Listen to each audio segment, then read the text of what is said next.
야고보서입니다. 야고보서의 저자는 그 12사도 중 야고보가 아니라 예수님의 형제 야고보가 쓴 야고보서입니다. 야고보는 예루살렘 교회의 리더이면서 지혜로운 자이기도 했습니다.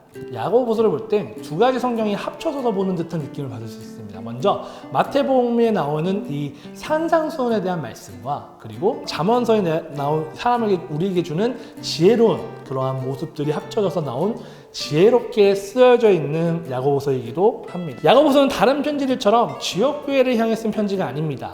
바로 예루살렘 교회에 나와 사방으로 흩어진 헌신하고 있는 형제 자매들을 향해 쓰는 편지입니다.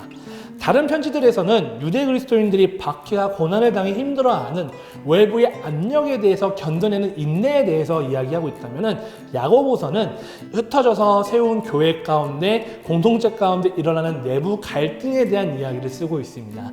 그 내부에서는 어떤 갈등이 있었냐면 서로를 믿지 못하는 모습도 있었고 서로를 욕하면서 언행을 이야기하고 고쳐야 된다고 얘기하고 있습니다. 내부 갈등에 대한 조언과 사랑의 편지를 보내고 있는 것이 바로 야고보서입니다. 야고보서의 특징 중 하나를 이야기하자면 행함을 통한 구원을 이야기합니다.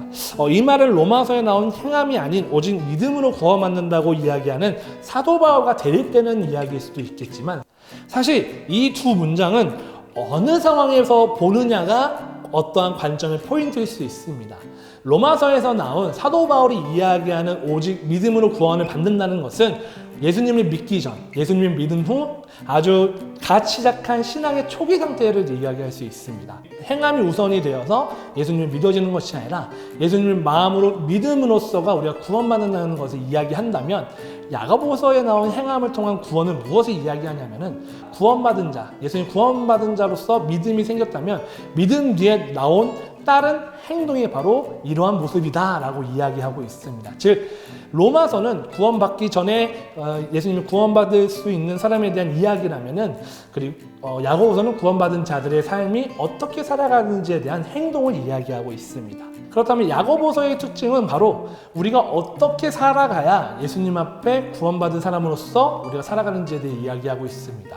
그래서 야고보서에는 예수님의 은혜를 입은 자, 구원받은 자의 모습이 어떠한지에 대해서 이야기하며 믿음은 하나님의 선물이며 믿음으로 얻는 가장 큰 은혜이지만 구원받은 자가 열매가 없다면은 그것은 무늬만 그리스도인이라고 얘기하고 있습니다.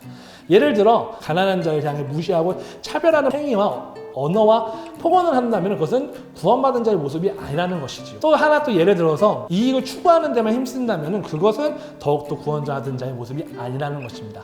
말하는 행위에서도 이야기하고 있으며 구원받은 자가 어떤 모습이 나타난지에 대해서 이야기하고 있습니다. 삶에서 하나님을 믿고 예배하는 삶의 모습이 어떠한지 우리가 어떻게 또 살아가야 하는지 이 야고보서를 통해서 큰 은혜 받기를 바랍니다. 우리의 삶의 모습이 어떻게 진행되고 어떤 모습이 구원받은 자의 모습인지 정확하게 이야기해주는 야고보서를 통해서 삶에서 하나님을 더욱더 예배하는 귀한 우리 교회학교 어린이 청소년부 여러분이 되었으면 좋겠습니다. 야고보서 우리 또 신나게 재밌게 읽는 귀한 은혜 시간 되길 바랍니다. 감사합니다.